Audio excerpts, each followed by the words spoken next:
Welcome to Spuds McKenzie's favorite podcast about movies. It's the Cinema 9 podcast with Travis Roy, Eric Branstrom, and Michael Govier.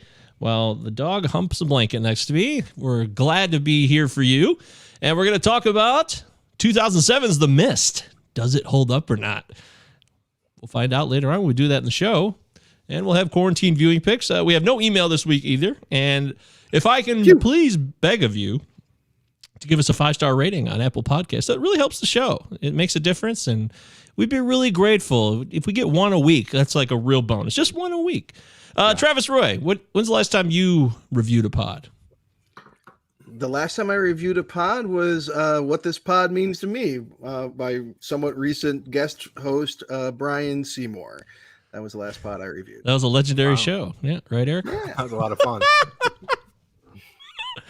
I was talking about that show the other day with somebody. That's funny. But how you doing, Travis? You on the mend here. Life looks good. You have a beautiful view at your place right now. For those of you on the live stream, you're seeing tons of lights, full Halloween mode, candles lit at Travis's palace. This is our very special Halloween episode, so I have some very special Halloween decorations. Things are going good for me. I'm doing well. I've had a week, and now we're doing the podcast again. And we watched a horror movie. I watched many horror movies. Who am I kidding? It's fucking Halloween week. That's all I've done is watch horror movies, except for one on accident that wasn't a horror movie that I thought was. And that's other than that, it's been horrific. It's so funny what you think is horror and what isn't. I just didn't consider this movie a horror movie at all, but we could talk about that later. Eric Branstrom, live from Griffith, Indiana. That's a teaser, as they say in the biz. Eric, what's cooking, buddy? We'll be seeing each other in a week. Getting excited? I'm fully refreshed after a drop-dead gorgeous weekend in beautiful northern Michigan.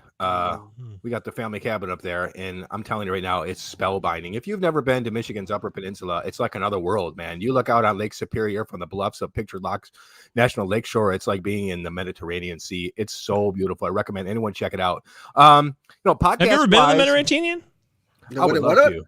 You know, my father served in the Navy. If he's ever actually been to the Mediterranean. No, my father served in the Navy in the late 60s, and he said by far that Crete and all those surrounding areas in the Mediterranean they're like something out of a dream. I would love to visit it. You should. I would strongly recommend it. I've seen it once on TV. And no, I saw it from Israel and Tel Aviv. That was the only time I saw it. So, but it just looked like an ocean from that point of view. Lovely city on the water. Anyways, Michigan, northern Michigan. I was talking with a guy when I was in Arizona last week. He says he lives in Illinois now. He plans to move up there soon. He says it's so beautiful. The whole family wants to move there. Yeah, you look up at night and there's no pollution or anything. It's just you see every star in the sky. It's truly God's country in a true Jim Harrison fashion. Is this all God's country? Jim Jones' country? I don't know. Oh, okay. I thought the whole country was God's country, but I never knew exactly whose country was God's. Did you just refer to Jim Jones as God? Yeah, I was trying to throw in the Jim Jones reference there. Marcia Gay Harden tribute. Soundbite. Yeah. But podcast-wise, you were saying, I'm sorry. I gave a review to one of my favorites finally after I've been listening to it for many years. Last Podcast on the Left. It's like three really funny guys that talk about serial killers and like horror urban legends. I really recommend it. It's a lot of fun. I think everybody knows. Anybody who's into that at all knows what that is. I've never even listened to it, but I know very much what that show is. Very popular podcast. Really fun. Yeah, they probably make a lot of money. They don't have real jobs anymore, and that's good for them. Congratulations. I gotta say, I listen to a lot of podcasts, and to toot our own horn for a minute, I hate fucking like starting a podcast and like having to hit that skip 15 seconds button like right at the start. Like they put a fucking commercial right at the beginning of the goddamn thing. That just drives me up the wall.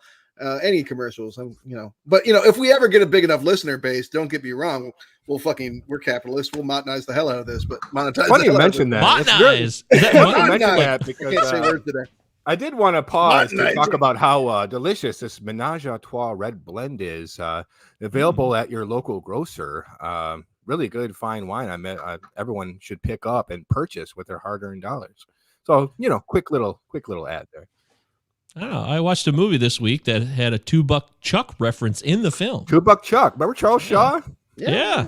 This was also a movie from 2007, so that makes sense. All right, yeah, so we'll get into quarantine viewing picks. We hope you guys enjoyed the show. This is our Halloween edition. Don't forget, we will be off next week. No show next week. We're taking a sabbatical. We all agreed. Let's take a week off. Let's not try to force anything. Yeah, we're taking a little break. We might have a little something special when we come back. Perhaps it's possible. If we could record something, just wouldn't be released in a timely fashion. Is all I'm saying. It's possible.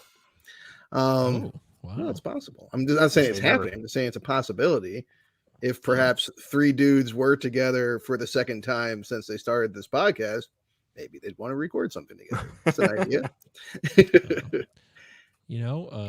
Based on our last discussion last week, it seemed like very clearly that wouldn't happen. But I'm liking what I'm hearing. I like what I'm hearing. Maybe not a full episode or anything, but some slurred speech concerning you get the most recent Mandy viewing or whatever. You get three guys, 300 White Claws, and an isolated compound in the middle of nowhere. Anything could happen. I mean, yeah, your brother's bringing apple pie moonshine liquor. I just got a picture a few hours ago. So I heard 190 proof. Yep. And he had like eight. He had like 8 jars of it on. He sent a picture. It wasn't 1 jar. It was 8 jars. I'm like, are you bringing all 8 of those jars? No. Club Stupid 2021. Yeah, right. There will be a riot.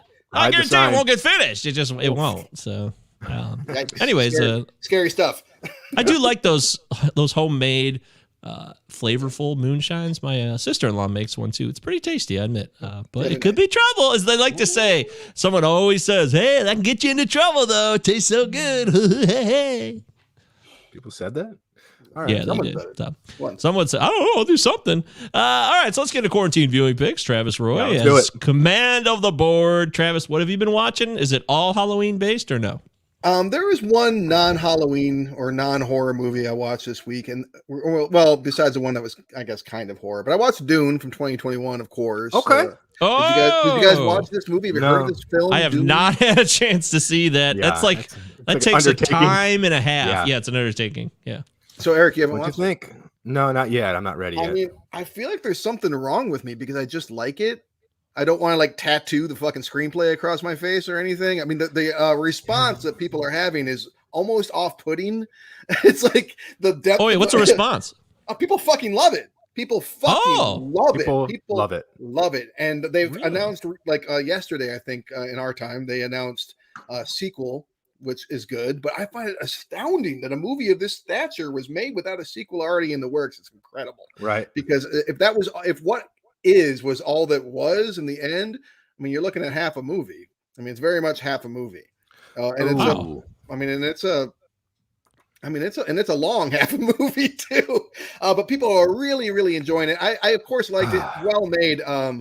But I a little bit. I feel like I don't know, like I missed something that that most people seem to be grasping. That I was just like, oh, okay, it was good. Did you read the Herbert novel or no? It's an anomaly to me. It's like you got a movie that I've already seen iterations of this twice with David Lynch and Sci-Fi Channel's 2003 movie. So it's basically the third remake of Leonard Part 6 for me. It's like I'm sorry, I've tried this twice. I'm not that interested, but Denis Villeneuve, I mean, come on now. Did you ever see the documentary about the guy who wanted to have Pink Floyd do the soundtrack? The guy, it never got made before David Lynch's version. Jodorowsky's Dune? No. Yeah. Really it's a great documentary, by the way. I only saw it once, and it was in a blur of life, but I'd strongly recommend it. I don't even know what it's called, but if you find it, check it out. Yeah. Bottom line, though, Travis, is this is a second movie in recent memory, which is the last month, that's been released where we've had a discussion about, is there more? Because we kind of had at least somewhat of a similar conversation when we watched Many Saints of Newark. Well, this is significantly better than Many Saints of Newark. They're both real well-made films in terms of production design and how it looks and stuff and acted. Don't get me wrong, but Eric, he's walked away. But I'm telling you now, this is a movie Eric's he's gonna love this movie. He's gonna be a fanboy for this movie. I'm calling it right now. Other films I watched. It's the Halloween season, so I checked out Hocus Pocus for the 100th time, or maybe the 10th time, somewhere in there. It's always fun to watch that movie, but every time I watch Hocus Pocus, I'm like, oh yeah, fuck, this is child murdering undead witches. It's just actually kind of hardcore. Yeah. I haven't seen it since the 90s. When I watched it for a year straight, but I don't remember anything about it now other than Bette Midler's nose. Turn on the TV right now. It's on like 10 channels. Yeah. I watched that's a pretty fucking good what do you call it? Found footage horror film, which is usually not my genre. People have been telling me for a while to watch 2015's Hell House LLC. Yes, this movie was really fucking good. Fucking awesome. Actually, I should have. This is probably my main recommendation for the week. Was Hell House LLC. I mean, this was a scary film, a good premise. In short, you have like a haunted house company that goes from place to place setting up haunted houses, that sets up a haunted house like in what turns out to be a literal haunted house. It was very good, and I enjoyed it. I watched Fright Night from 1985. You don't say. Yeah, you don't say. I think it's like my third or fourth time this year. Jesus, man. But I swear, every fucking time I watch that movie, I get something new from it. I just enjoy it more every time. This time, I was really into the score, and I was also really into fucking Chris Sarandon's performance. But I also really enjoy how Jerry he could kill all of Charlie's friends at once, but he very deliberately gets them like one by one, and he could get them like while they're alone. He could get them in a crowd. It doesn't matter. He's just like fucking with Charlie. I don't know. I just really love this movie. You still haven't seen Hellraiser though? Yeah, I still haven't seen Hellraiser. Totally saw that available and went, yeah, someday. Watch Fright Night again. Jesus. Although I did watch a movie I'd never seen before. That's I mentioned that I liked Halloween Kills last week, but there's a couple Halloween movies I'd never seen. I'd never seen Halloween 3, and I'd never seen 4. Which I still haven't seen 4, but I watched 3, and a lot of folks shit on this movie. I was thoroughly entertained. It's a fun film. Are you not entertained? I was, in fact, entertained. Yeah. I watched, Mike, for you, I watched a 1989 horror movie called Society. Oh, God, no. You watched Society? I watched Society, and I watched it while I ate dinner. That is so gross. A bad call. That movie was gross as fuck. But luckily, dinner was in the first part, and it takes a long time to get to the gross business. But once it gets gross, I mean, clearly some big thing. The Thing, Rob Bottin kind of inspiration here, but like just ratcheted up drastically to the whole next level, and not as good in terms of quality, but hilarious and gross. On many different levels, gross horror movie, Society. I watched we're ready to talk The Mist, and I definitely watched The Mist, but I watched a pretty decent film, kind of a teen vibe from this year, an Amazon made for Amazon horror movie called Black as Night. It's set in New Orleans, and it's there's it's Keith David. He's like the bad guy, and you want Keith David in a vampire movie, man. Keith David in a vampire movie. That's a good combination right there. And this movie is very much for teens, like I said. And so there's some parts that are kind of but I really liked Black as Night. I thought it was a pretty fucking solid horror movie. Last but not least, I don't know why Hulu told me this movie called Exit Plan from 2019 was a horror movie, because it definitely was not. And we'll discuss what my criteria is later, but this movie called Exit Plan from 2019. It stars Nikolai Coster-Waldau, and he if you like him as Jamie Lannister, this is like the exact opposite role. Like really solid performance from him, like really kind of meek and scared, but also the prison movie. No, not even close. Like that. No, he's like a fucking hard ass in that movie. He's like a meek in this movie. He's like small. Meek. He's very like subdued, gentle person. And while it's definitely not a horror movie, it's an interesting movie. It's kind of a take on the classic Hotel California thing. He checks into a hotel that that no one checks out of, kind of thing. Kind of a mystery here. Extremely dark, deals very heavily with the theme of suicide. Like pretty much the main theme of the movie is suicide, but really well acted. Some gorgeous cinematography, like the kind of like I'm like looking up the cinematographer to see what else the guy's done, and very little, but it looks incredible. Really well acted. It's sitting at like a 5 on IMDb, so clearly like divisive. Ouch. Well, it's a Danish film, so it's it's in Danish and it's in English, a bit of a mix. And there's definitely like you do get the vibe that like they're not afraid to lean into some dark material and some kind of heavy shit that will probably make a lot of audiences uncomfortable. But I really enjoyed Exit Plan, which is one of like 6 or 7 movies called Exit Plan. So be sure you're getting the one with Nikolai Coster-Waldau. And those are the films I watched. Well, Kanye West says he's a big fan of our work. Fuck, so man. Yeezy tunes in. Well, thanks. This is the second week in a row, I think, at least, that we've seen Kanye. Good to see you. Kanye Thank you West, very thank much. you. Yeah, it's very kind of you. By the way, Wow. I just before we get to Eric's, The Mist has created a tremendous response for some reason. Probably, at least in my view, from my perspective, the biggest response in terms of people chiming in with their opinions on Twitter and already in the reviews here. So Kanye West started off, said, The Mist was a great movie, big fan. Kanye's a fan. And then Jake, I really like the movie Mist. Okay. And then when do you guys watch the movie? Well, we've already watched the movie. If you're new to the show, we have 7 days to watch it from the previous week because we announced the movie for the 7 days, like The Ring.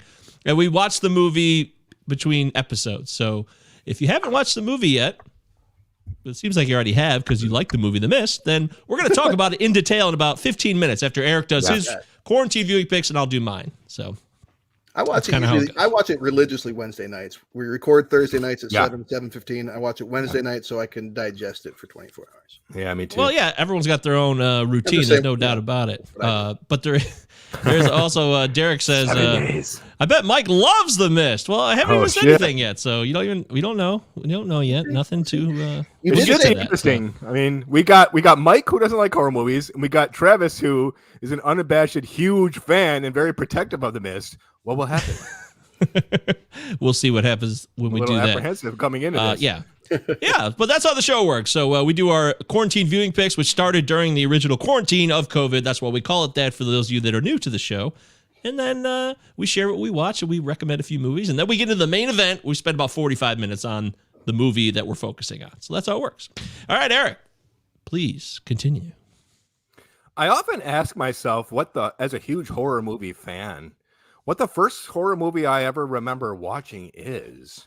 So I'm thinking for many years, and then this current weekend, while I'm sitting down to watch this film, it dawns on me, this is it. And this is probably why it's not only my favorite movie of the Indiana Jones trilogy, but one of my all-time favorites. Indiana Jones and the Temple of Doom is essentially like a haunted house movie. It's so fucking incredible, man. Like I cannot believe I saw this when I was like 5 years old. Dude's heart's getting ripped out, like people burning alive. Like it's so intense and still so good. For me, it was The Thing when I was 5, which really I think beats yours. Yeah, I couldn't watch that.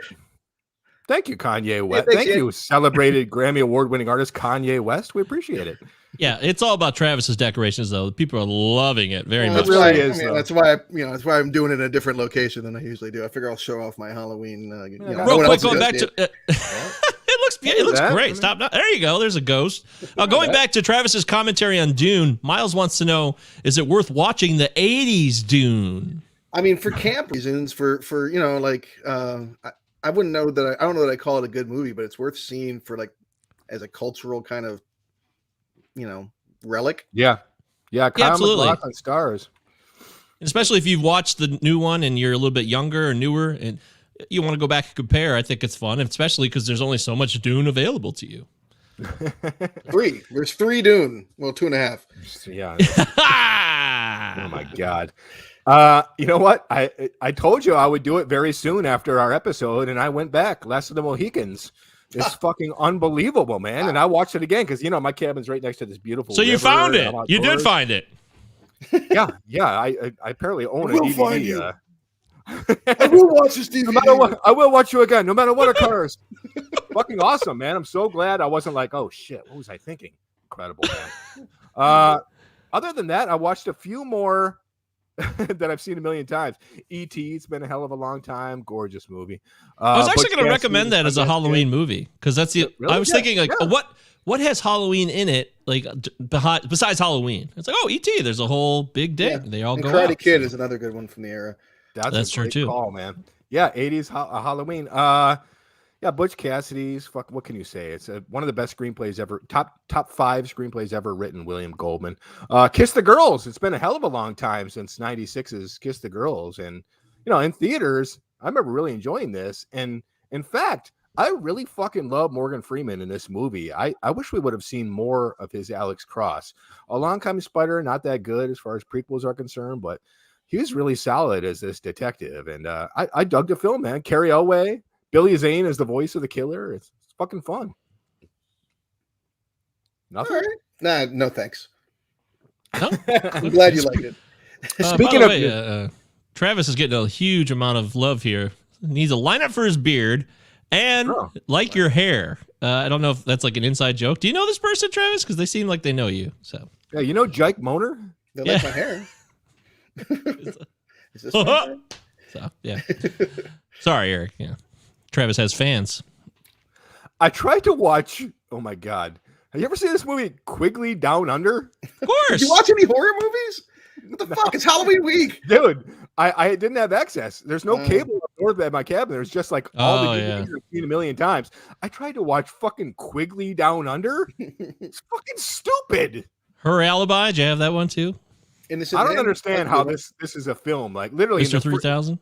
Dumbest score I've ever heard in my entire life. Mr. Baseball. Mr. Baseball. Mr. Baseball. Yeah. Sorry, Eric. I love Mr. Baseball. But all right, go ahead. Sorry. Listen, Tom Selleck is one of the most handsome men I've ever seen in my entire life. But I don't know, man. I don't know. This performance in this film, I had to turn it off. It was out of control. It was so stupid. He's charming. He's just a face. He's not a good actor. Those dimples were beautiful. Beyond gorgeous, charming. But the film, I don't know, man. Couldn't get down Quigley Down Under. Dimples. Fucking so sorry to hear that. Selleck's Dimples. Welcome to the podcast, Selleck's Dimples.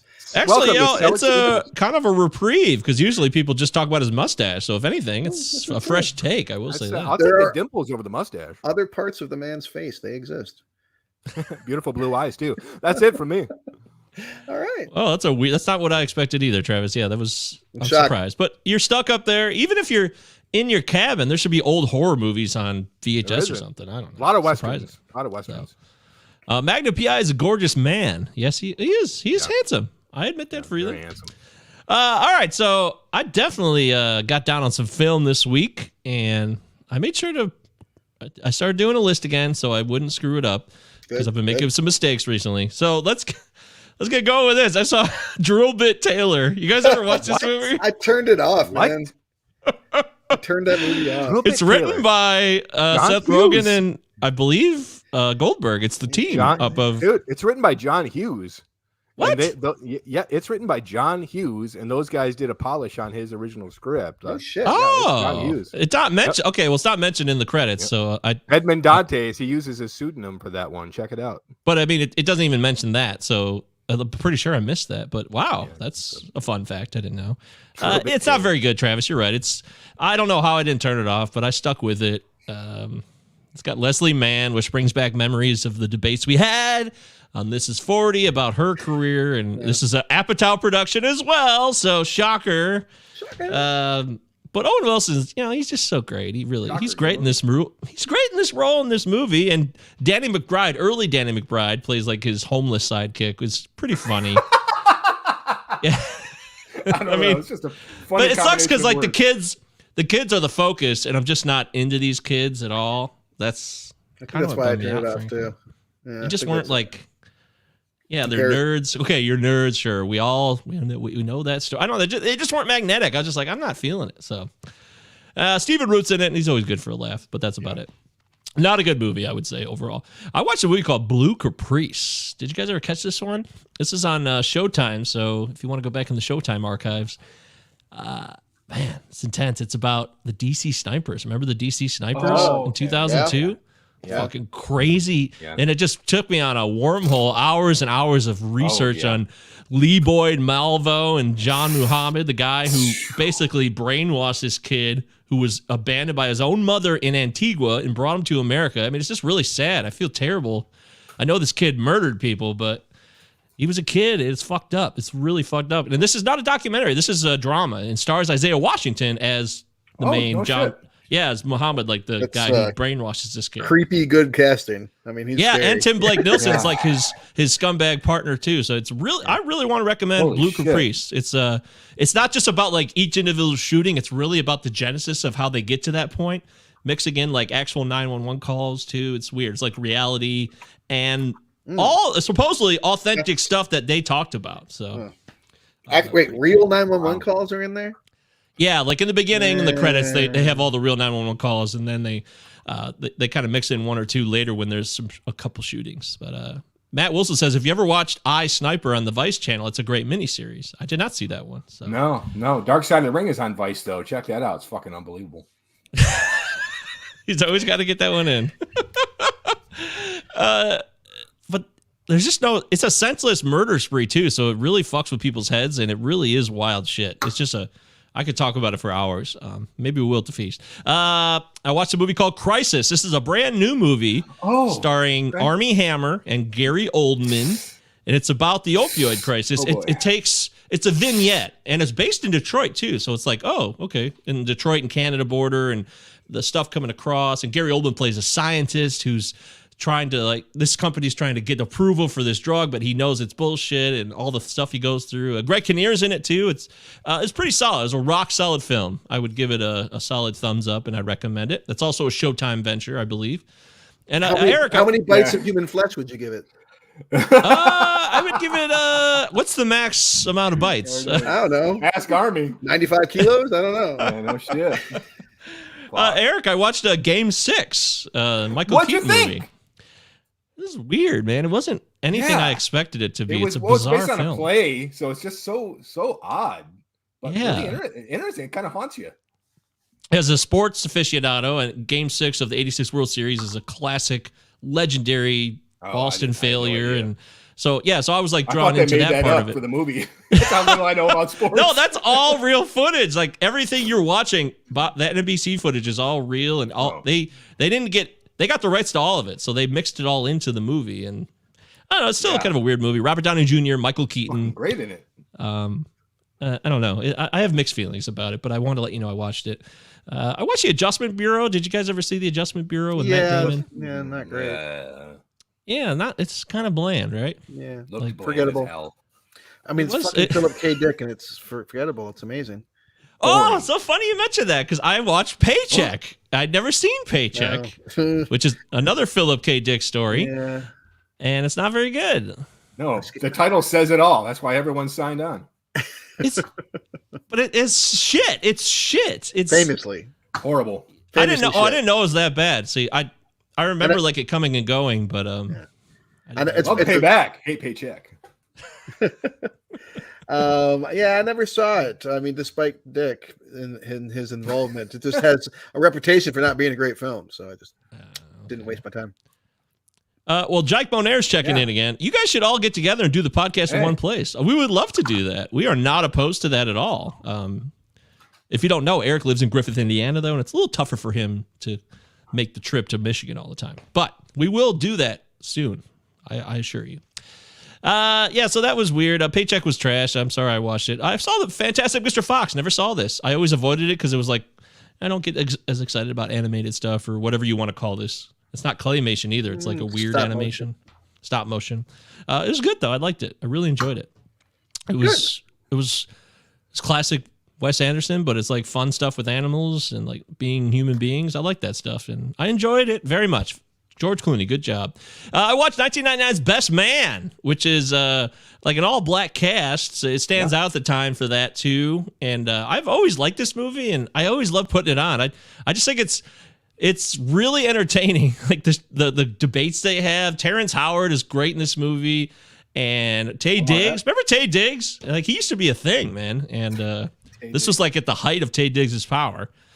Big fan of Best Man. Always want to recommend it, and it's on Showtime. So if you want to watch it, you have that. You are welcome to do so. And I watched the whole trilogy of The Night at the Museum. I never saw one of those, and I watched all three. I just blew it out because I'm like, what is the deal with this? They made three of them, and everybody talks about it enough, so it must be something to it. But I don't know. What do you guys ever seen these? I watched the first one, and I watched the first. There's how many? 3? I watched the first 2. And I liked the first one. Second one, it was enough. It was bad enough to make me not go back for the third. Well, just like I do with the Mission Impossible series, I got to go all in. I got to see the whole thing. Of course you do. And regrettably, you're right. You probably are wiser than me, Travis, because the third one was trash. It's got Ricky Gervais and Ben Stiller and Robin Williams, and you're like, oh, this is exciting. But I like all Amy Adams is in the second one. Yeah. She's not in the third one. She's in the second one as Amelia Earhart. That's true. So, there's Andre Braugher, by the way. I see him right now. Hey, Andre Braugher. Hey, how you doing? Andre Braugher. Yeah, he's skeptical. He's being skeptical right now. He's such an idiot, Andre Braugher. Okay. He's not very skeptical. Okay, we'll talk about that. And then I watched Twins. I hadn't watched Twins in like 30 years. So they're doing a sequel. Twins. Did you hear that? Is it happening? They announced a sequel of fucking Tracy Morgan. I kid you not. Hey, okay. We've been talking about that for like 30 years. Eddie Murphy was involved. Yeah, I guess they're finally going to do it. They're happy. It's happening. I would love to see that. Twins was a huge rotation in my childhood, and it really took me back. And I forgot Kelly Preston was in it. I was like, oh my God, it's Kelly Preston. Rest in power, poor Kelly Preston. Oh, God. That's really sad. Tragic. And I'll close it out with this. I watched a documentary called Bitchin', the Rick James story. It's fucking great. Strongly recommended. This guy is talented as fuck, but he was his own worst enemy. And it's a really complex story. To me, it's the classic tale of life for people who have talent and people want to be a part of their experience, but then at the same time, they just are their worst enemy so much, and they hurt other people and they hurt themselves the most. And this is what it is. Like there's something to be offered, but there's also a price. And I thought they did a really good job of being accurate and honest and open about all of it. And the guy really, really deserves a lot of credit. Forget all the Chappelle shit. He's very influential in the late 70s and early 80s in his fashion, in his music, and he deserves as much credit as anybody for funk and punk funk, which is a term I never even heard. So, and he pushed that term a lot. So now it's something I'm aware of. What's his face, Travis? You're not a fan? What is that face? I cannot think of many people whose music I hate more than Rick James. Fucking really, I can't stand it yet. Yeah, just my whole life I've always fucking one of the worst songs I've ever heard in my life. I can't imagine. God. I mean, I just always detested it. Mary Jane? Wow. Mary Jane. Hello? I mean, I'm sure he's got some stuff that I would be more okay with than others, but like when I think Super Freak, and like, if you want to murder me or torture me and like give me a bad time, I hate to give people the keys to the castle here, but that's a good way to do it.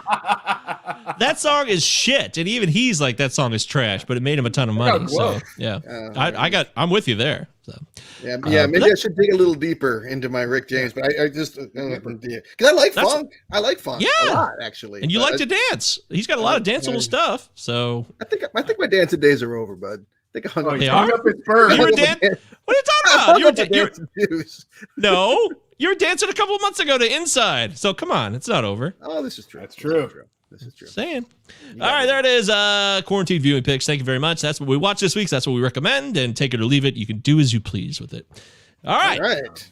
Any old time, use it. It's time to get into The Mist. This movie has stirred a lot of debates and really about the ending too. People, they really kind of fucked me on my Twitter because they're like, oh man, they didn't say what the ending was, but they said, oh, the ending, man. I can't wait to see what you think of it. I saw that even when you posted it, I'm like, someone's gonna ruin the ending for me.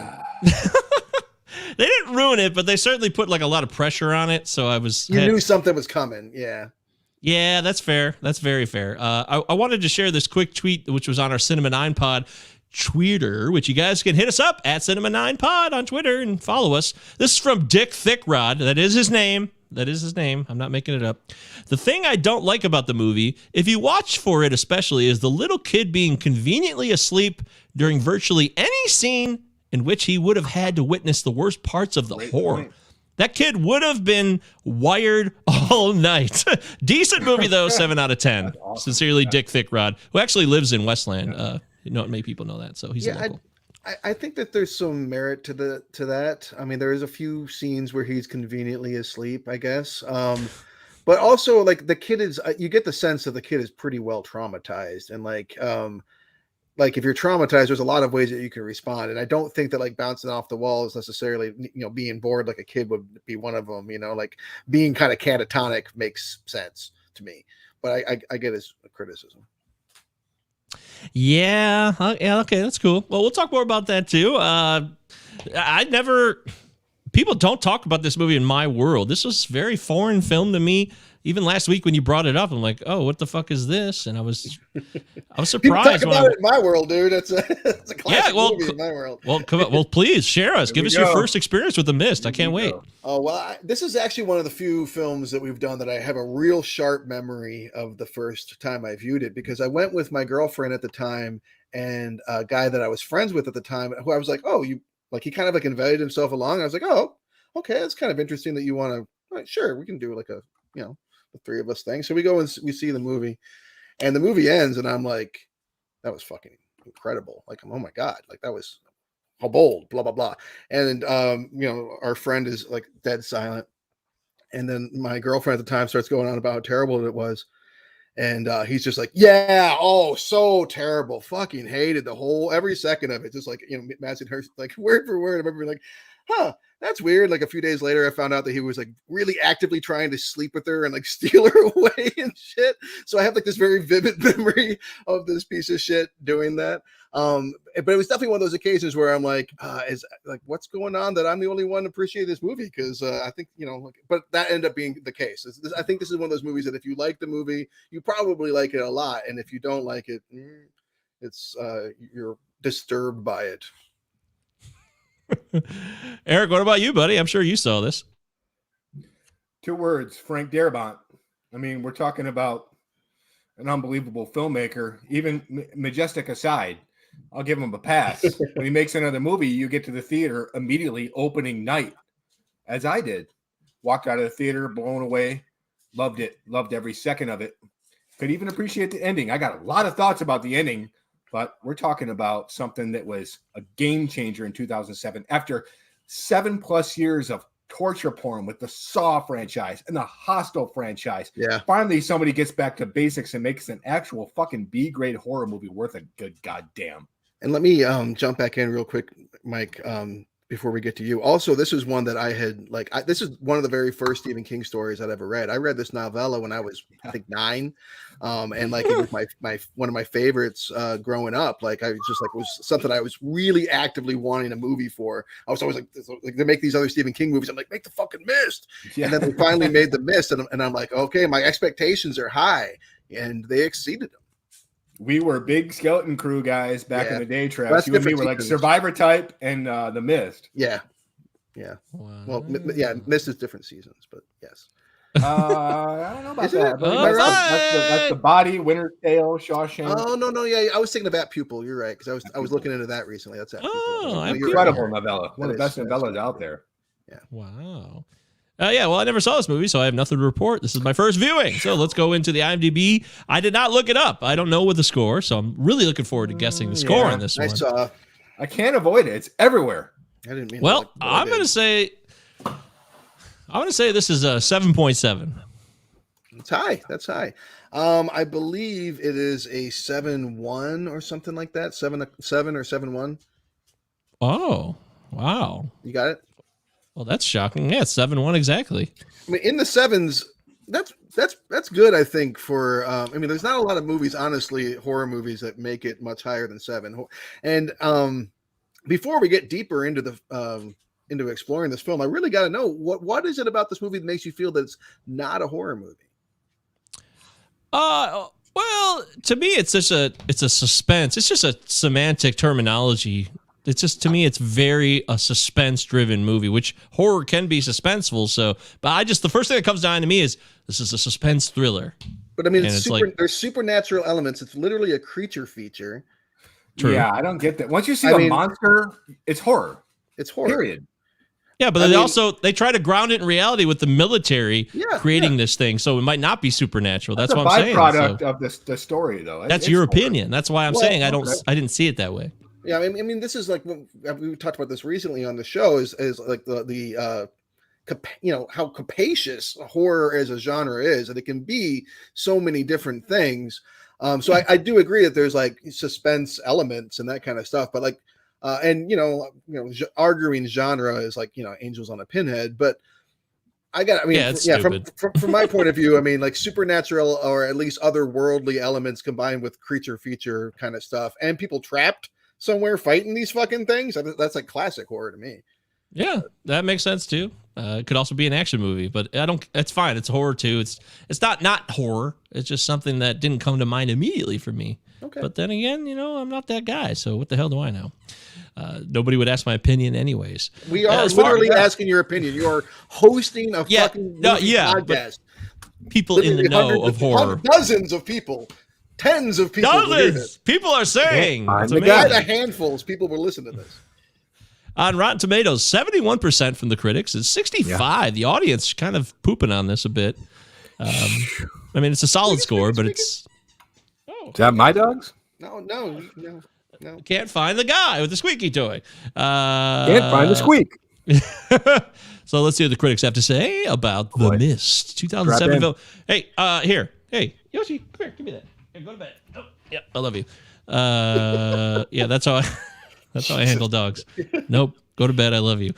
Right. So suddenly I don't feel so bad for having a family after a year of abuse from you guys. Good. Bring it. Oh, looking for Goody Coons and can't find Goody Coons. Sorry, guys. But we're always looking for him. Might be Destin, right? I mean, this would be right before he retired from the industry. We're really hoping for a Destin Thompson review. We'll start with David Edelstein of New York Magazine says, The Mist builds toward a climax so wrenching that I hesitate to recommend the film, but I think Darabont earns his vision. Give him that. He earns his vision. Yeah, I don't know how you earn your vision. I guess that's subjective, but good. Good for him. Which directors didn't earn their vision? Yeah, that's a better question, because that would make that it'd make about more sense to me if I knew who hadn't earned their vision, so I could chime in. We need a basis of comparison here. Let's get Richard Golden on the line. Speaking of vision, let's get the bottom line from LensCrafter CEO. DOC Business Coke, hell yeah. Which was also redone on Detroiters hilariously. So good to see that. Yeah. Rex Reed of classic Rex Reed, the old man. Is he still alive? Is he dead? I don't know, but I don't know. The Mist is one of the best scream fests I've seen in years, and a whale of an entertainment. So he's on it. Hey, speaking of are they still alive? I did a weird look. Every single person in this movie, including what's her name, Frances, I always forget her name, the woman that plays the woman. Everybody in this film is still alive. There isn't a single actor, maybe some people behind the scenes or something. But there's literally not a single actor that's passed in the 13 years. So, hooray for that. Because usually, honestly, we do a lot of films that are older, and it's pretty often that I'm watching, a scene with like 4 or 5 actors interacting. And I'm like, oh yeah, they're all dead. Oh, also tons of Walking Dead people in this too, right? Oh yeah. This is like a test run for that crew. I think, yeah, it was a year later it started. 2008. Roger Ebert. Bad news. It is a competently made horrible things pouncing on people movie. If you think Frank Darabont has equaled The Shawshank and Green Mile. He doesn't have to. This is its own movie. I mean, let's get these comparisons out of here. That's funny, though, because that really, he had done Shawshank and Green Mile before this. So he was in a lot of ways like the Stephen King adaptation guy. But the Stephen King movies he had done were like the lighter fare. They were the, on the Stand By Me side of things, not the fucking, Mangler side of things. Yeah, exactly. You nailed it right there. How about this shit review from Kyle Smith of the New York Post? I'm scared of a lot of things. Cancer, Al-Qaeda, teenagers, land octopi aren't in my top 1,000. Oh, come on. Is that fair? I think it's arguable that the movie in a lot of ways is a reflection of the fears of the era, but all right. Okay, great. Well, I'd love to talk more about that, but I found Bill Goody-Koontz from 2007, November 20th. Bill Goody-Koontz of the Arizona Republic said, Hardin's performance lifts The Mist above the rank-and-file horror film. It's not a classic, but it is scary, and you'll definitely leave the theater thinking about the ending. Yeah. What about Hardin's performance? Does it take it above your standard horror fare? Is it that impressive? Is she that dignified? I wouldn't single her out specifically necessarily. I think that one of the things, though, that does make this movie great is you don't get a sense from the performances that the actors are acting like they're in a horror movie. You know, they're acting very. There's a lot of really authentic reactions here throughout. William Sadler, in particular, I think does a really good job of being fucking terrified in this movie. I think that. So yeah, I think there's a lot of praise that can be heaped on all the actors. It's an ensemble film in a lot of ways, and I think that there's a love to spread around. Aaron says people hate the ending. It should be a higher score. Talking about our IMDb. Yeah, I think he's right. I think he's right. I think that for a lot of people, 7 days. I think that for a lot of people, the ending, like they may have been okay, they may have enjoyed the film, but once it got to that really grim ending, they just couldn't, embrace it after that. Wow. We joke a lot about a movie by Aaron Sorkin being way too Sorkin or so Sorkin. That's so Sorkin. This is so King. Like you have all the archetypes there, like the nut religious fanatic, like the hick that has a heart of gold and is actually kind of smart, even though he's the out of towners versus the locals. Yeah, you have all that, but it's very Stephen King. Kind of plays out like a really fucking incredible. Clearly, I love this movie, but TV movie. But it does kind of play out like a TV movie. But it's very Stephen King for me. Oh, how does it play out like a TV movie? Yeah, I don't get that. Especially the ending. Like what? Very not TV. The majority of the film for me feels like a 2-part miniseries. Like in its structure, the fade outs feel like commercial breaks, and fade outs are always failures. Feels like I'll give you that. Fade outs are crap. I'll give you that. Yeah. But otherwise, no. Yeah, other than that, I can't go with you. All right. But you're entitled to your opinion. Hey, that's what the show's about. We give opinions on the Cinema 9 podcast. We're talking about The Mist. When this movie opens, it's called The Mist, so I know there's going to be mist, even though I didn't watch a trailer or anything, so I wasn't really surprised that there was a mist. Beautifully shot, too. Such a gorgeous... These people are living high on the hog. They live on the water, and there's mountains over there. I mean... it's like paradise over there. So the fact that this guy later on becomes alienated from the locals, it doesn't surprise me. Thomas Jane's character, because supposedly he works in the movies and makes posters or whatever, makes artwork for the film industry. Oh, and he went to college. Don't forget. Oh yeah, that's right. Yeah. Oh shit, that's a real problem. Yeah, when the Shermanator from the American Pie series gets murdered by, that whole scene is really well done. I want to give the movie credit there. So when the first time they go back with the generator and they're like, oh, the generator made a scary noise. They don't believe Thomas Jane's character. So they go back there and they have this big debate. It was well done, but I kind of thought it felt like it was forced. Like this guy immediately didn't believe them. And there's all this weird shit going on. And some of the obstinate stances taken by characters in this film bother me a bit. I think that's...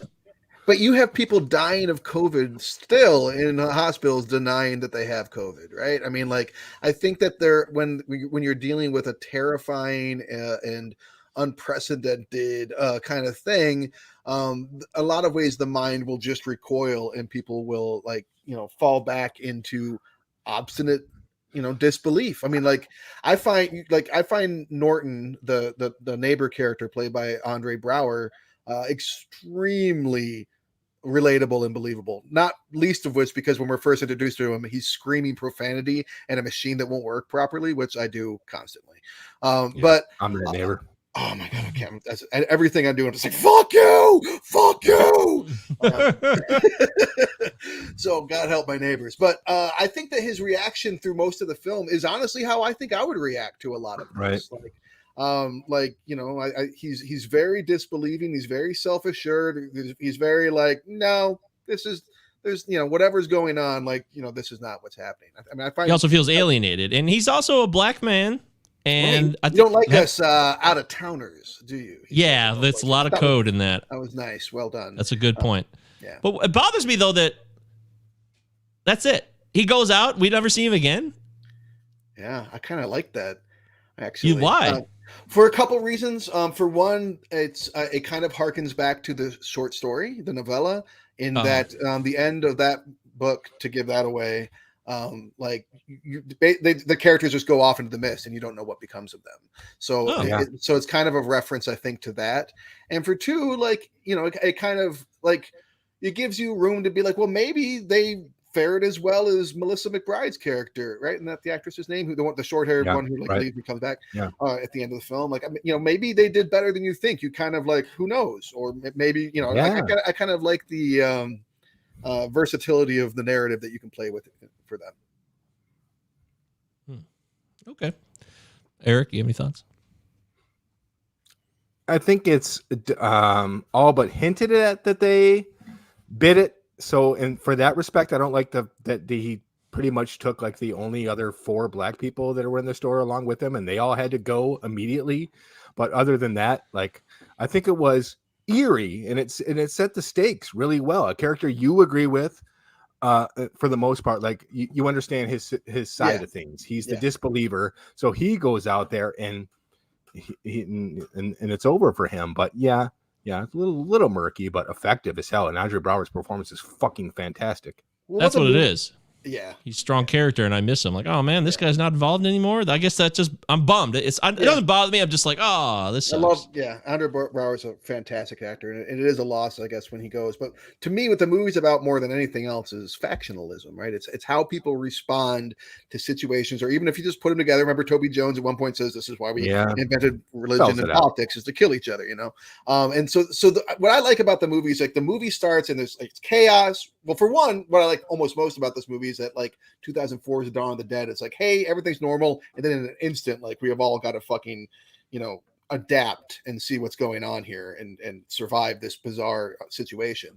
But like things start and like it's like unclear who's in charge, what's going on. The manager is still trying to assert some level of control, and Drayton kind of almost immediately starts, especially like after the incident in the back room, starts to become like a leader, and everyone's kind of like, oh, okay, there's scary stuff going on, we got to pile stuff against the door, and we got to like do all this. And as people are working together, and that's like the only time in the movie, like when at the very first reaction, the people come together and they work together. But like you got one character who's literally praying to lead, who's going to cause a lot of trouble, and then another character who like starts pulling people aside and like whispering understandable doubt in their ear and being like, look, we don't need to do this. And so very quickly, like these factions build and they determine their own leaders, and they start kind of like jostling amongst each other within the confines of the store and making their own decisions. And that this, as much as I do regret the loss of Andre Braugher's character,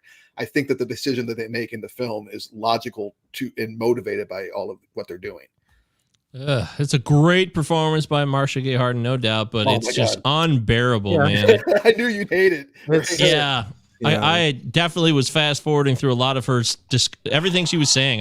I know what you're doing. I know exactly what your character's purpose is. You can't fool because I know exactly what she's doing. It's not a secret to me at all. And I want to get to what's going to happen next, because she's going to proselytize and she's going to tell and try to convince people otherwise. Why are you so dead set on reaching a conclusion to these narratives? Can you not because just I knew back it and watch this so we can talk about it? Oh, I watched most of the movie, but whenever she was doing that, I just didn't give a shit because I knew what she was going to say, and I was right. When I moved ahead, I didn't miss a beat. Right. You don't know. I did though. Right. I didn't miss a beat. I knew exactly what happened. Are you one of those people that'll buy a book and then go right to that last page to see how it ends, so you can? Wait, you do that? You read screenplays. That's you. You're talking about yourself. Yeah. Yeah, you read screenplays like 5 years before the film is made. There's no doubt about the performance is fucking unbelievable. I have problems with this character in a lot of ways. I'm sure we're gonna get into, but let's do it. We're an hour in almost. Yeah, please. It's now is the time. We're talking. Oh my God, we're 53 minutes in. Yes. I don't like. Look, it's so easy for movies to be like, let's get somebody that's super religious in there so they can be the crazy religious person. This movie does it like in a huge way. King did that with Carrie, and he's doing it again here with The Mist.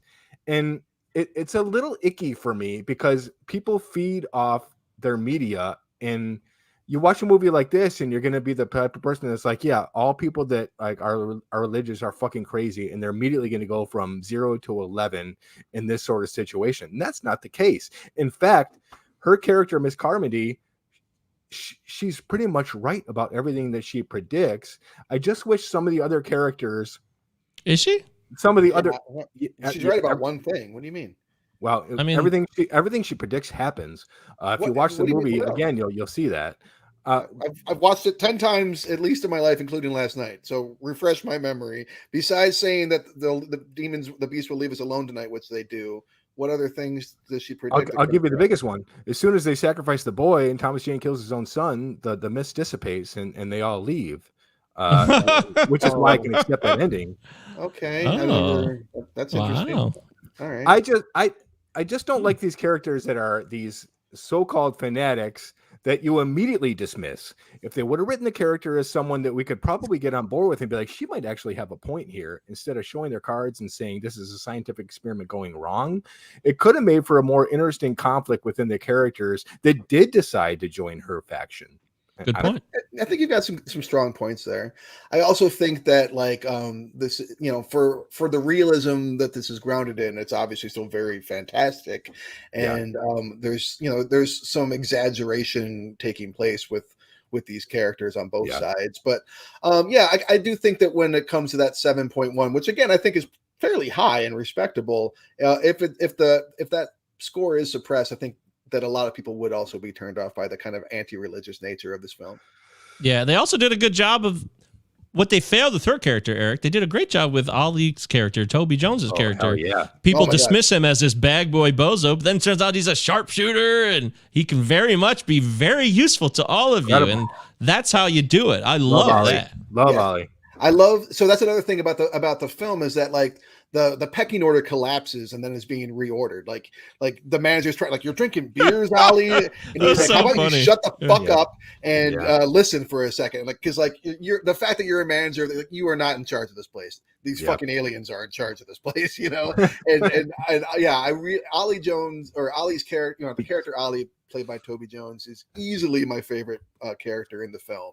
The look on his face when he gets there first and has the doors open, he's got the gun, and he's like, we're here, we've done it, and then that fucking thing swipes him up. Oh, it's brutal every time. Like, fuck, there he goes. Yeah.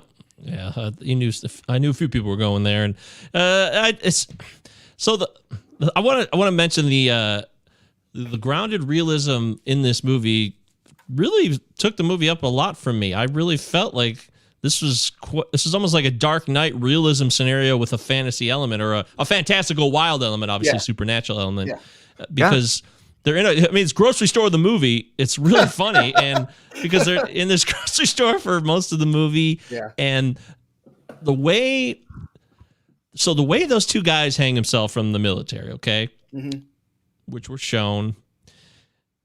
This is the reason why I think the ending ends as it does, because they've seen these guys who were in the military who knew more than they did. They killed themselves. So they're like, we have no recourse now. We're stuck here in this car. We know their hanging is very crucial to the way the movie ends.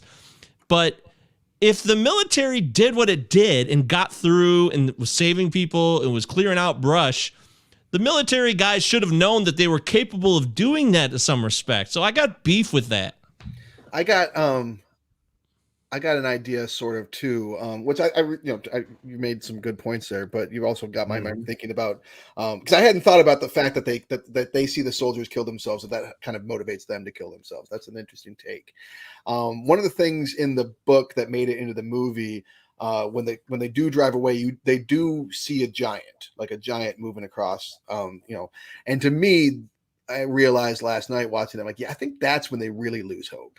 Because you see this giant, and it's like it's all fucking over. Like we run and also how much gas do they have? Gas, even a quarter tank is going to get you a decent distance. So I think that they lose their hope largely because of the monster, or the giant. And also watching it this time, for the first time in my life watching it, I thought to myself, well, I don't know that it's over. I don't know.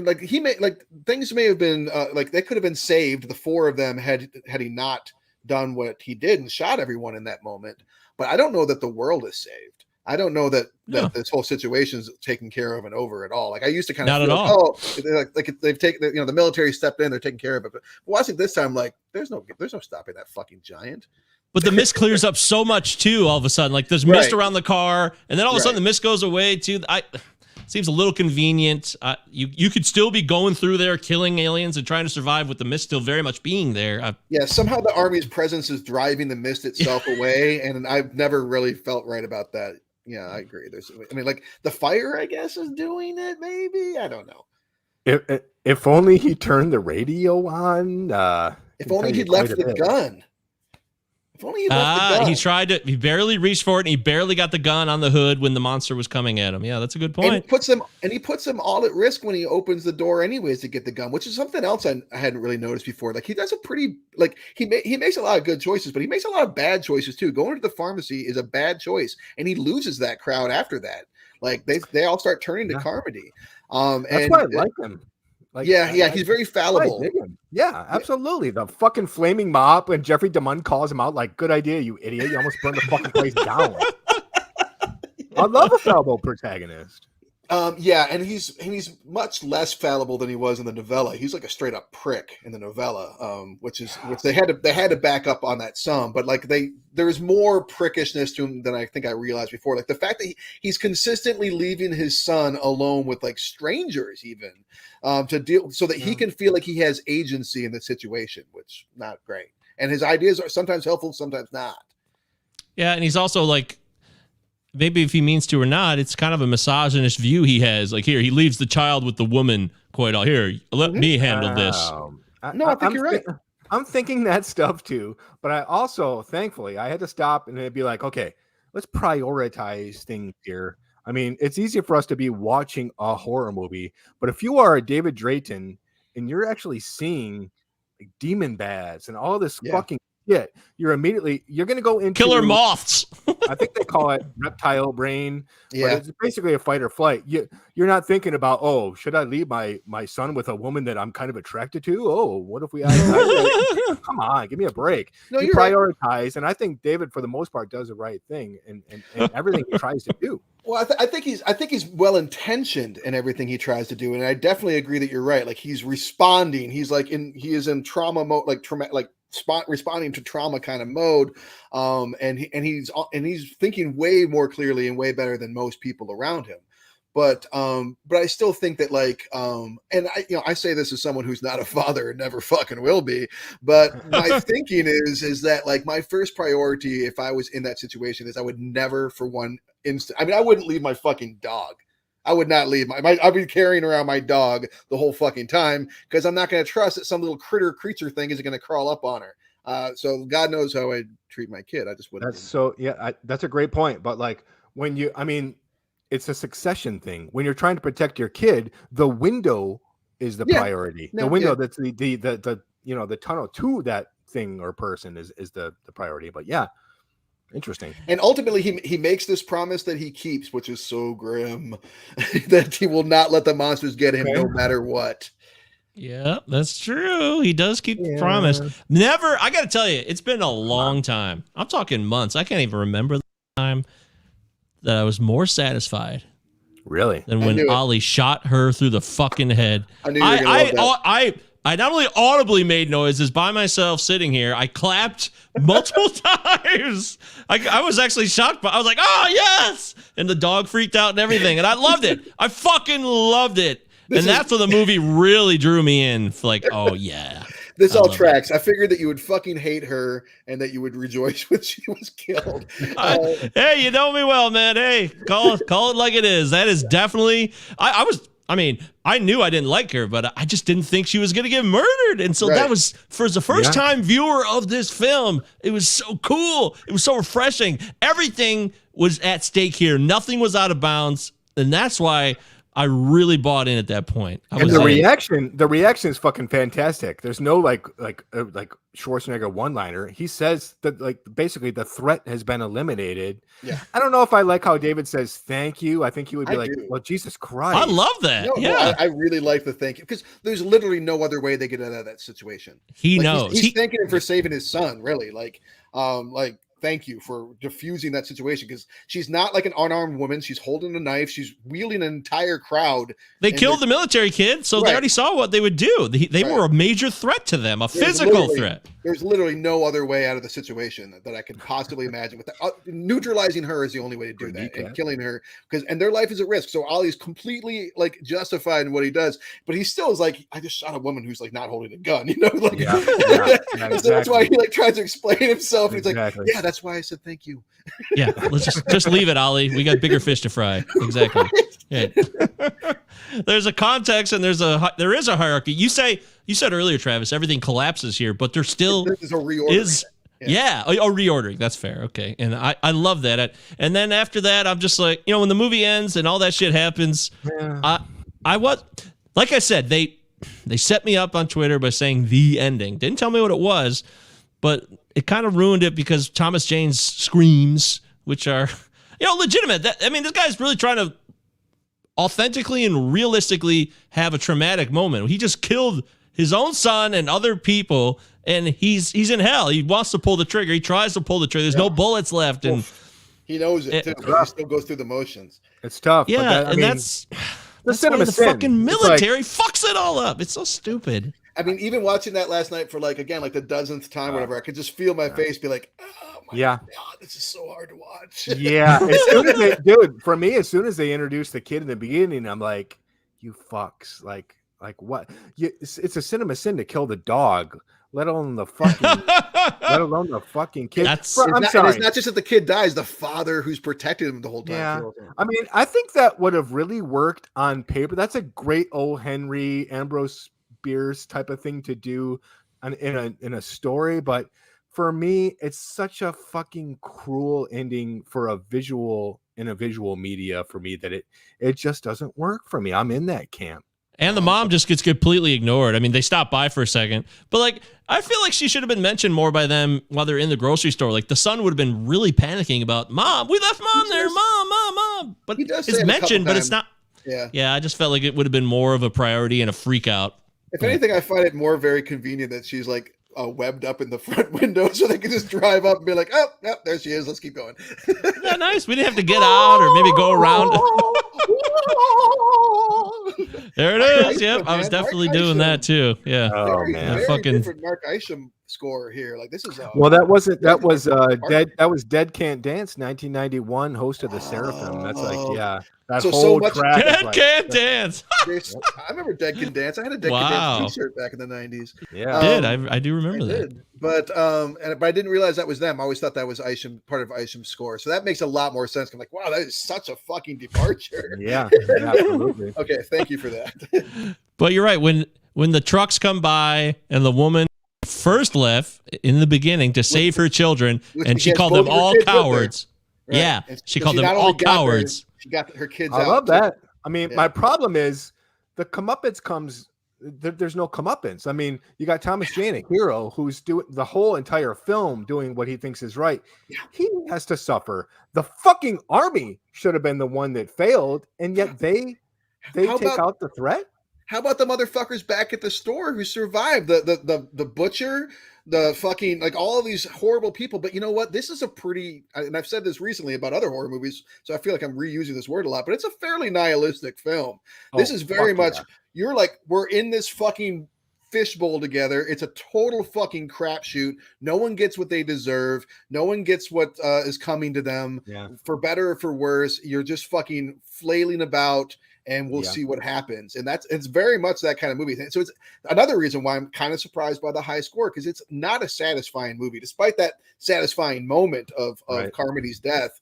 It's a movie that will frustrate the viewer in a lot of ways. And I think there's where your low score comes in. Like if I'm the studio head, if I'm the studio head here, I'm Harvey Weinstein, so I kill myself. But before I kill myself, I'm sorry, I'd force Darabont to change this ending, which he would not budge on. Thank God. I like that, and it is a thought-provoking ending. Even if you don't like it, it creates a ton of discussion. And just by, like I said, the Twitter responses. Remember this is a 14-year-old movie, and it stuck with them. So whether you liked it or not, Darabont made his point. And his point was just to think and consider the notions of all that he leaves you with from every action you saw, not just the ending. The ending's a culmination of all the other bits and pieces of mistakes and grievances and just fallible errors that are created through the terror of the unknown. Yeah. It's a hard pill to swallow, but he definitely drives home the fact that as a species, we're totally and completely unprepared for any epic disaster, be it Katrina, 9/11, anything, in spades. Yeah, and this is filmed in Shreveport directly after the storm, which I think is fitting. And again, I like there's these, there's a reference at one point that the soldier played by Sam Witwer is about to like depart for either Afghanistan or Iraq. So you do have this sense of like what's going on in the background. And I watch it now in the COVID era, and I feel like again like a lot of this rings true now, so like I think that this is a pretty timeless film in a lot of ways because it represents a lot of the horrible ways that people respond to tragedy and like this kind of situation. Like think of when first of all, like you're dealing with the like you don't even know if you're dealing with insects, but why are you got all these lights shining out the window into the mist the first night? Terrible call. It's a fucking beacon. But okay, so you're doing that. But once they figure out that they need to turn the lights off at the same time, there's other well-intentioned people running around the back turning lights on, just utter fucking chaos. And that's just the way things work. And we are all in it together, well, with these varying ideas of how to respond to crisis. And we all are well-intentioned, but sometimes we end up with a fucking mop on fire. And when that dude catches fire, he's on fire for like a full minute straight. Oh yeah, it's hell. And I'll give the movie credit for not just sticking with like one being. That really surprised me when these bugs showed up now slowly on the windows. Oh, there's others. There's velociraptor / pterodactyl type thingies. Now, it could be anything. These things are just any type of being possible. Spiders, arachnophobia. It's all kinds of shit. And that makes the movie better to me. It makes the unknown even more unknown and just confuses and creates more chaos for everybody.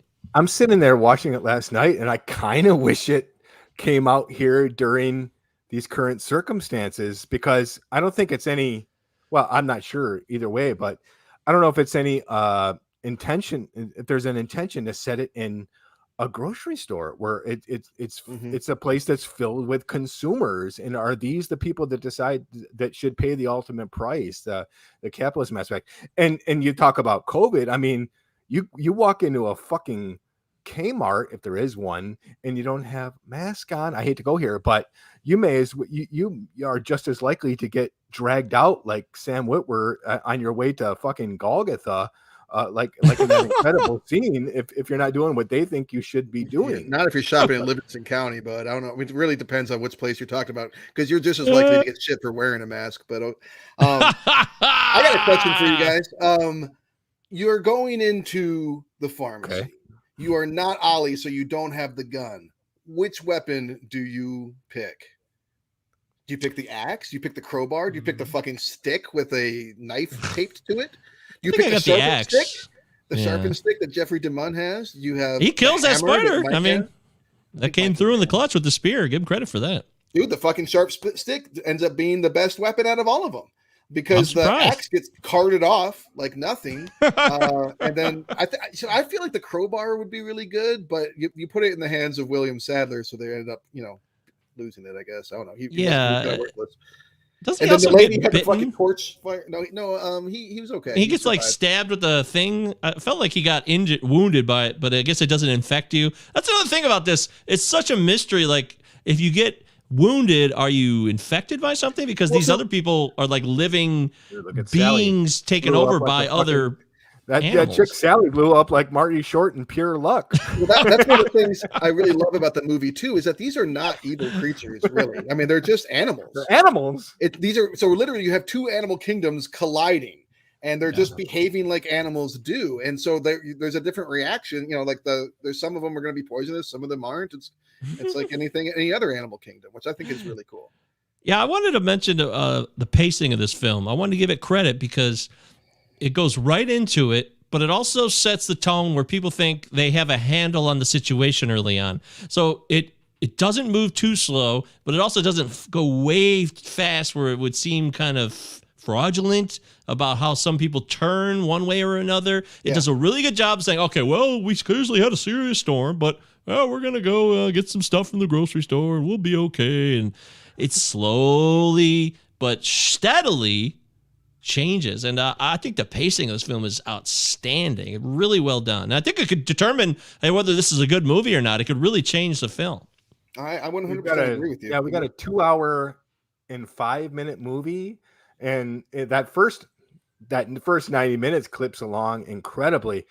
For me, as soon as Thomas Jane and everybody else leaves the store, and it's basically the script is symbolizing the fact that the story is just driving and driving until it eventually runs out of gas. It just starts to I start to get out of it after they leave the store. So you would have rather they just walked out at the end and that be the end? I love the original novella when they decide to just drive because there's some hope in Hartford that the mist may not be there. But even still in that there is like it goes on after they leave the store because it talks about them driving, it talks about the fucking giant walking over them. For a few paragraphs, but 25 minutes of just like driving and then this ending that I can't get behind. Long, is it? Is that it's pretty long. Well, that includes the fight in the parking lot then, right? Perhaps. I just think perhaps you're talking like you timed it. What do you mean perhaps? When did you time it from? It feels like an appendage. I'll just say that. Okay, all right, I want to mention one other thing here too. Why does there have to be mist? Why can't they just be animals who came through a portal? It looks cool. Creepy. Because they want to make it more secretive. That's it. That's only for I'll tell you why. Movie. That's the only reason. The Sci-Fi Channel original movie effects of that tentacle and that first. there we go. I forgot to mention that. Yeah, really fucking bad when they go out there to get the vent and opening up the door. Terrible. It's a low budget. Terrible. They've got the crew from The Shield, like a TV crew, but the richness. I think the cinematography is actually really good. The shadows are dark. It is. It's very rich. Yeah, But that's fine. The cinematography is awesome. The acting is awesome. The direction is awesome. Like there's a lot that's awesome. The special effects definitely need a bit of work in quite a few places. Even some of the creature design, I'm not really thrilled about. Brotherhood of the Wolf or this? I'd still say this, but like the spiders with like the death skull faces, like that doesn't look cool. I'm sorry. Yeah, reminded me of Zelda Ocarina of Time. Hey, listen. So I agree, but there is a suspension of disbelief that has to take place, I guess, with Do they explain the mist in the novella, like why it's mist? Well, like why it's mist doesn't know, but like you don't know, but I mean you do. Like again, like a portal has been opened, things are coming through. Presumably, their world is misty, and they're bringing their atmosphere. The air is streaming through just the same as. And either there's a collision happening as their air combines with ours, and that's creating the mist, or the mist is like what their world is, and it's preceding them as they come. And I like that it comes like a herald before them. Like I like that, like whatever like you're safe so long as you're not interacting with this mist. And it's not like the mist is some acid rain that dissolves you as soon as you touch it, but like but it is like something that these creatures can move freely in. Yeah, it's speaking to your excellent point that this is just like another ecosystem that's just here now. It's not like they couldn't just leave the door open to the grocery store and they would just hoard on in. It's just a possibility that they might find themselves in there. It's not like this threat like anything else we've seen in other horror movies. I think the big question that we're not talking about, how the fuck has Frank Darabont never directed a movie since 2007? What's going on here? This was his last one, right? Yeah, and that's 14 years. Yeah, I heard an interview about this recently, and I'm a little sketchy on the details, but I know that he got into some sort of litigious back and forth over something and just got a really bad taste in his mouth and deliberately left filmmaking. Like he doesn't really talk to people from the filmmaking world anymore, but basically like he got sued or something to do with law and like losing the rights to something. I should have done my research before this, but like basically he was just like I have an icky feeling about filmmaking now. AMC Network settles Walking Dead lawsuit with Frank Darabont for $200 million. That's what it was. It was the whole Walking Dead fiasco. Man. Which imagine how the quality and brevity of that show had he been able to stay on. It wouldn't still be on the fucking air. He would have wrapped it up like a gentleman. Please and thank you. I know we spent 2 years on an Indiana Jones 4 screenplay that's really fucking good and online, and they were like, "Yeah, no, we're gonna take a pass." Yeah, so for someone who's created one of the AFI's like top 100 films in Shawshank, I don't think he ever got quite the. He got chiminoed. Yeah, he didn't get the respect that he deserves, and then he'll age on, and people will, oh, what a great fucking loss it is when he eventually passes. Matt's made the comment earlier. The Mist was so underrated. It reminds me of Bird Box, which I loved. I've not seen Bird Box. Any comparisons? I do think that The Mist is sort of an apocalypse movie, I think, and I like that comparison. Yeah, it's people dealing with an unexpected event that they have no concept or way to be able to know how to handle. So for sure. And I wouldn't be surprised if Bird Box was directly influenced by The Mist in some ways. Lord knows. I mean, like a lot of The Mist also gets plugged into earlier seasons of Walking Dead, as we already said. Like that kind of drab post-apocalyptic feel that like because the movie, he wanted the movie to be black and white. Like that's how he prefers the film Darabont. Like it's supposed to be a black and white film. So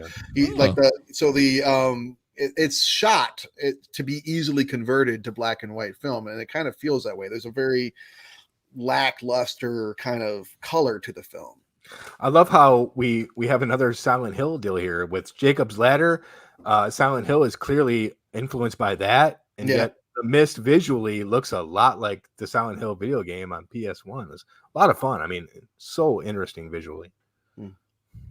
I'd like to also, getting back to Carmody real quick, I really like some of the, for all of the bombastic, over the top things that's happening with the character. There's some subtleties too. Like she turns on Sam Witwer at one point, and she's like, he points his finger as she points her finger at him, or when she stops him like stealing food now as she's drinking milk that she's clearly stolen from the store. Well, there you go. That has to be intentional. The whole he who casts the first stone. Absolutely, and then literally she gets a stone sort of cast at her, which is fun. Right. That's another satisfying moment when she gets a can of peas to the head. Yeah, that's right. Oh yeah, that's the kind of shit that would happen, though. I dig that. Yeah. Okay. Well, hey, we've covered this movie in great detail. Last call for alcohol here for The Mist, 2007 film by Frank Darabont. Travis, you picked this film. Would you care to lead off? I think we know where you stand. Yeah, I think you know where I stand. There's a point in the film where Laurie Holden's character, that's her name, right? Is arguing that people aren't that bad. It's gotta be okay. And like pretty much everybody around her is like, no, people are not. Like, and she goes, but we're a civilized nation, or we're a civilized, we're a society or whatever. And Drayton responds like, yeah, until you put us in the dark and the machines stop working and you scare the shit out of people and then things start to fall apart. It's like, yeah, there's some truth to that, unfortunately. And it's a lot easier and entertaining to see that played out in a fictional film than it is, to live it over a year and a half or two. So I do find the movie resonates still. In fact, I think that for all the times that I've watched it, unlike a lot of movies that when we sit down to rewatch them here, even if I think they hold up and like them, I don't feel as strongly about them as I used to. Some of the allure has worn off. I think that last night's viewing may have been one of the, if not the best viewing, other than maybe the first viewing that I've ever had. I really got a lot out of it. I really enjoyed taking notes and thinking a little more deeply about it and just immersing myself in the film. I really, really love this movie. I love it even more than I thought I would. This movie holds up extremely well for me.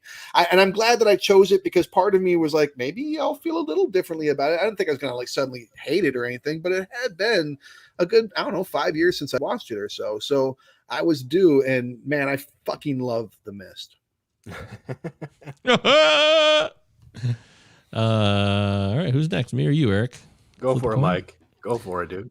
In a world where people have problems, but they can't solve them civilly. Civilly? Civilized in a civilized way? Civilizedly. Civilizedly. Okay. Civiliciously. Civilicious Manor, also known as Grocery Store the Movie, is a wonderful film. It's got a lot to offer. First time viewer here, so I didn't know much about it other than there was some mist involved, and it would likely be a scary film. And after that, all bets were off. Thomas Jane goes over the top in this movie. He's probably, there's certain points where he's like ham, but maybe that's called for in the film. He definitely tries to give everything he's got in this movie. Yeah. I don't know how much Thomas Jane has. I mean, if we saw it. We do know how much he has, actually. We've seen it. This is like, I mean, he's great in Boogie Nights in a more like psycho way. In this movie, he's like a leader, and he's trying to really feel pain. But I actually thought he felt pain in a much more genuine way in Boogie Nights with that smaller role. Anyway, that doesn't matter. There's a shitload of stuff to dissect in this film. People, like you said, the factionalism is what this movie's all about, and the decisions that people make and how we all judge other people's decisions. Like, oh, I wouldn't do that, or you wouldn't do that. This movie is perfect for that type of debate and breaking it down about what would you do in a situation and why not. You would make a choice to go a certain way, but then still might not work out how you think, even if you judge it to be that way with all your logic and reason. Like Andre Braugher represents logic as much as possible and what is real. He's that part of the movie. And then you got the more spiritual side, of course, with Carmody. And then you've just got like people who are caught in the middle who just want to survive. They don't really give a shit. They're not tied to as many beliefs, but they can also be easily turned to certain beliefs. And this movie does a really great job of that. I don't care about the ending. I really don't. It doesn't ruin it for me. If anything, it's still thought-provoking and fascinating. Mildly disappointing with the military showing up. But I really love this movie. It had me like, wow. I was locked in on this film. Like, oh, I mean, besides Carmody's bullshit, but I was like really caught up in like suspense. Like, oh shit, what's going on? Like, it's so grounded in reality, even though it is slightly supernatural. It's really cool, man. That's why I'm surprised the rating wasn't higher. I thought it was a 7.7. That's what I would have thought. So, all right. Good choice. I really dug it. Yeah. Awesome. Wow. I bet that fires Travis right on up. I actually kind of had a feeling Mike would like it because because the movie again is about it's about people, and there's a lot of messaging happening here that I thought you would probably find thoughtful. You are correct, sir. I mean, we've talked about it before. Truly great horror is always going to be a human struggle and not a supernatural one. Yeah, I'm so tired of these movies that make religious and uneducated people seem gullible and stupid. I think we need to let that ship sail. But a movie like this is not only fun in a B-grade Roger Corman sort of way, but it has a lot of satirical power. It reminds me of a movie like Invasion of the Body Snatchers, which takes this emotionless conformity of the pod people and their relationship with Soviet communism, and it brings it into the 21st century with something like it or not, Patriot Act.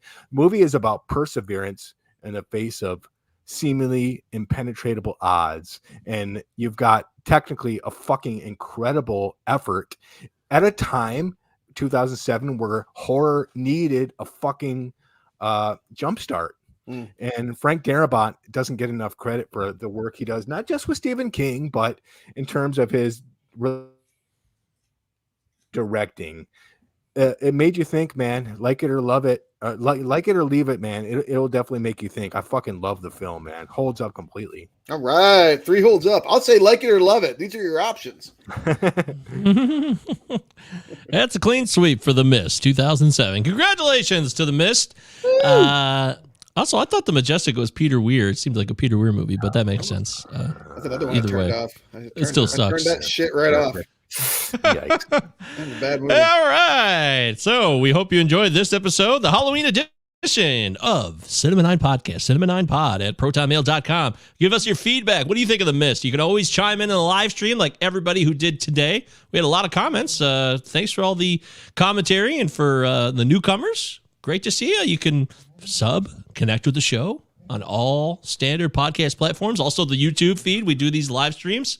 So you can sub our YouTube page, Cinema 9 Pod. And next week we'll be off. So are we announcing the movie for 2 weeks from now or no? Sure, I'm ready to rock. Okay, Eric Bransham has control of the board. I decided to throw I know, a what a curveball. burden. Jeez. I decided to throw a curveball your way, man. Last November, Halloween's over. It's time to go in a new direction. Last November, I threw a curveball your way with Demolition Man, and I had a lot of fun with Demolition Man. So I thought I'd throw another one your way, and this might be way out there, but I just don't give a fuck, man. I've been thinking about this movie lately, and it struck me, Christ, not only does no one talk about it, no one even thinks about it. And I remember liking it back in 1993. It's director Stephen Hopkins' follow-up to Predator 2, Travis. This cast is incredible. Emilio Estevez, Cuba Gooding Jr., Jeremy Piven, Stephen Dorff, Judgment Night. Yep. Soundtrack for the ages. Yeah. Judgment All right. Night. Judgment Night. All right. Been a long time. God, I remember watching it a lot. Like, oh yeah, Judgment Night. I like the soundtrack Judgment more in the movie. At least that was everyone my did. past experience. So We'll see what happens. a lot of heavy hit. Early Dennis Leary too in that. So Peter Green as the bad guy, believe it or not. What a shock. Dennis Leary. Well, you're picking both these movies, Demolition Man and Judgment Night, have Dennis Leary. Dennis Leary. I am. Yeah. See what happens, man. Fuck it. Running the streets with Dennis Leary movies. Okay. Well, hey. Let's see what happens in 2 weeks. Not next week. Next week, who knows what'll happen, but we won't be here. But Maybe go about your We'll business. Yeah. Go about your for business. a walk. Yeah, go for a walk. Go I don't for know, a take your walk. dog outside. Think about what you've done this year and if you're satisfied with your actions. And then Check come out back some and let of us our know. earlier episodes. Oh yeah, you can always go back in time, and I mean these are all in perpetuity. They don't really have you have to listen to them when we do them. They're always just kind of there in time because they're like permanent opinions for the most part. I mean, opinions could change, I suppose, but knowing some of you to It's kind of the premise of our show that our opinions of these Premise of my movies- life.